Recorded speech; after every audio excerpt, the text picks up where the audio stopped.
5 minutes before, we were strangers. And we were in Jamaica for different reasons. The only thing we had in common is where we were staying. We were both staying at the Tapioca Village in St. Mary, Jamaica.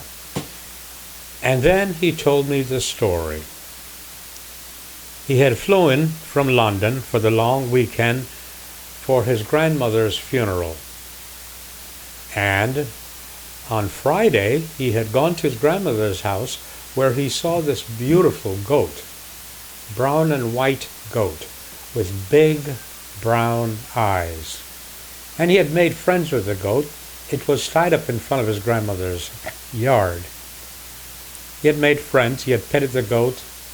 The goat was very, very friendly. And he enjoyed the company of the goat. That was on Friday. On Saturday was the meal for the cousins and the aunts, brothers and sisters that came down for the grandmother's funeral. And as he sat there eating dinner with one of his cousins, he asked, "Whatever happened to that goat that was tied up in front of the yard?" His cousin looked at him in such a way, "You're eating it." He said he was in shock. He stopped eating because he could not go any further.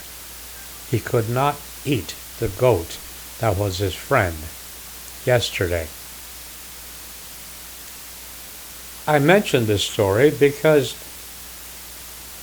in some parts of the country, a dog and a cat may be a pet, and you would no more want to eat your dog or your cat because they had become pets, and they had become the real meaning for being a sentient being.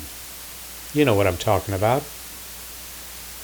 In the movie 7 Years in Tibet, I think Brad Pitt was in that movie. Brad Pitt was building a movie theater for the Dalai Lama when they had to stop because they would be damaging worms. So they stopped building the movie theater so that they could remove all the worms. Worms, you see, were sentient beings. Dogs and cats are sentient beings. In some culture, of course, we have an attitude that certain animals are not sentient beings, so it's okay to kill them and to eat them. But now I'm beginning to wonder, what would happen if we consider all animals sentient beings, and in seeing them as sentient beings, we simply stop killing them for food, and then we simply depend on fruit, vegetables, and grain. What kind of world do you suppose that would be like? I'm just curious.